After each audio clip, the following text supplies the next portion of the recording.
بسم اللہ الرحمن الرحیم۔ السلام علیکم میرے سبھی دیکھنے والوں کو۔ محترم ناظرین، شیخ عبد القادر جیلانی رحمۃ اللہ علیہ کا ایک مشہور واقعہ ہے جسے امام ابن تیمیہ نے اپنی دیگر کتابوں میں ذکر فرمایا ہے۔ حضور سیدنا غوث اعظم رحمۃ اللہ علیہ فرماتے ہیں کہ میں جب بغداد چھوڑ کر بیابانوں میں رہنے لگا تو شیاطین انسانی شکلوں میں آتے، وہ ہر قسم کے اسلحہ سے لیس ہوتے تھے، وہ مجھ سے جنگ کرتے اور مجھ پر آگ کے شعلے برساتے تھے۔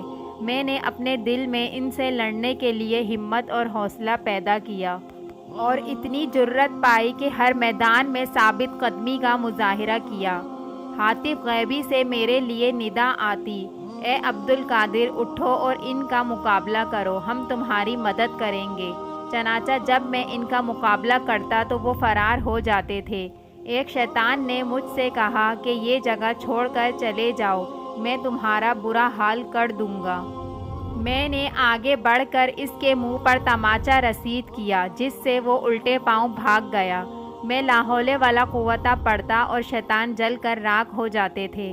حضور سیدنا غوث اعظم رحمۃ اللہ علیہ فرماتے ہیں کہ ایک دن میں اللہ رب العزت کی بارگاہ میں بیٹھا اپنی عبادت میں مشغول تھا کہ ایک نورانی روشنی ظاہر ہوئی اور اس میں سے آواز آئی، اے عبد القادر جیلانی میں تمہارا رب ہوں، جو چیزیں دوسروں پر حرام ہیں میں انہیں تم پر حلال کرتا ہوں۔ شیخ عبد القادر جیلانی رحمۃ اللہ علیہ نے پوچھا، کیا تو وہی اللہ ہے جس کے سوا کوئی عبادت کے لائق نہیں؟ جواب میں خاموشی رہی تو شیخ عبد القادر جیلانی نے کہا، دور ہو جا اے اللہ کے دشمن۔ یہ کہنا تھا کہ سارا نور تاریکی میں بدل گیا اور ایک بار پھر آواز آئی، اے عبد القادر جیلانی تم اپنے علم اور دین کی سمجھ کی بنا پر بچ گئے، ورنہ اس طرح میں نے ہزاروں عبادت گزاروں کو گمراہ کیا ہے۔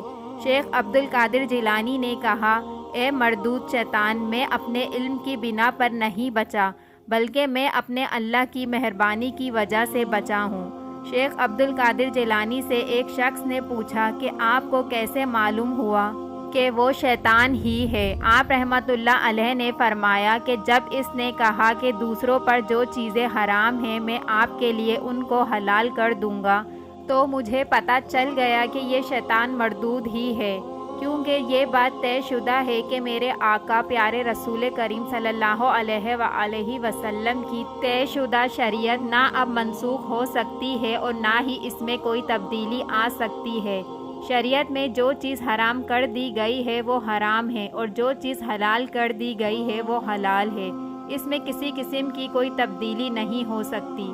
اور دوسری بات یہ کہ جب میں نے اس سے پوچھا کہ کیا تو وہی اللہ ہے جس کے سوا کوئی عبادت کے لائق نہیں، تو وہ جواب نہیں دے سکا، کیونکہ شیطان اللہ ہونے کا دعویٰ تو کر سکتا ہے لیکن یہ دعویٰ اس واقعے سے یہ سبق بھی ملتا ہے کہ انسان اپنے علم کی وجہ سے اللہ کے نزدیک کبھی نہیں ہو سکتا، کیونکہ علم تو شیطان کے پاس بھی بہت تھا۔ انسان صرف اور صرف اپنی پرہیزگاری کی بنا پر اپنے اللہ کے قریب ہو سکتا ہے، اور عبادت صرف وہی ہے جس سے انسان کا دل نرم ہو جائے، اور جس عبادت کے کرنے سے انسان میں تکبر آ جائے اس عبادت کا کوئی فائدہ نہیں۔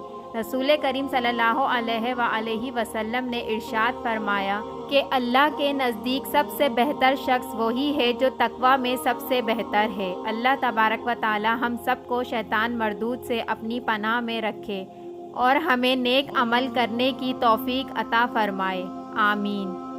ویڈیو اچھی لگی ہو تو لائک کر کے سبسکرائب کے بٹن کو دبانا نہ بھولیے گا۔